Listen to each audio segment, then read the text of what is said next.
आपण एक महत्त्वाची बातमी पाहतोय। नागपूर जिल्ह्यात सर्वत्र जोरदार पाऊस पडतोय। खरीप हंगामातील कोमेजलेल्या पिकांसाठी आता ही नवी संजीवनी पाहायला मिळतेय। नागपूर जिल्ह्यात सर्वत्र पावसाचा जोर वाढलेला आहे।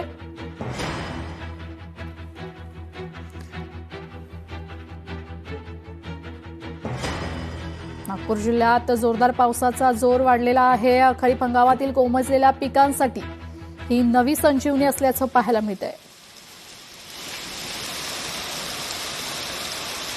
कोकणात आणि नागपूरमध्ये काल सायंकाळपासूनच पावसाची संततधार जी आहे ती कायम सुरू आहे। रात्री देखील नागपूर शहरात जे आहे ते पाऊस सुरू होता आणि आता देखील नागपूरच्या विमानतळ परिसर पाहाल तर या पद्धतीने पावसाच्या सरी ज्या आहेत ते कोसळत आहे। त्यामुळे एकूणच काल सायंकाळपासून तर आतापर्यंत सुरू असलेल्या पावसामुळे शेतकऱ्यांना एक मोठा दिलासा मिळाला असंच म्हणावं लागेल। पूर्व विदर्भातील काही जिल्ह्यांमध्ये जे आहे ते हवामान विभागाने काल येलो अलर्ट दिला होता भंडारा, गोंदिया आणि नागपूर शहराला। तर कालपासून काही समाधानकारक पाऊस जे आहे ते पूर्व विदर्भातील जिल्ह्यांमध्ये पडलेले आहे। त्यामुळे मागील काही दिवसांपासून जे आहे ते भात रोवणी रखडलेली होती। त्यामुळे रखडलेल्या रोवणीला आता एक वेग येऊ शकतो। त्यामुळे शेतकऱ्यांना एक दिलासाच म्हणावा लागेल। या पावसामुळे जवळपास 32 मिलीमीटर पावसाची नोंद काल नागपूरमध्ये या पावसामुळे झाली आहे आणि एकूणच अजूनही पुढील काही दिवस जे आहे ते अशाच पद्धतीने पाऊस कायम सुरू राहील असं हवामान विभागाचं म्हणणं आहे। त्यामुळे मागील काही दिवसांपासून ज्या पद्धतीने पावसाची उघाड होते आणि त्यानंतर आता पावसाची संततधार जी आहे ती या ठिकाणी सुरू झाली असल्याने एक आनंदाचं वातावरण जे आहे ते खास करून शेतकऱ्यांच्या चेहऱ्यावर सध्याला पाहायला मिळतंय।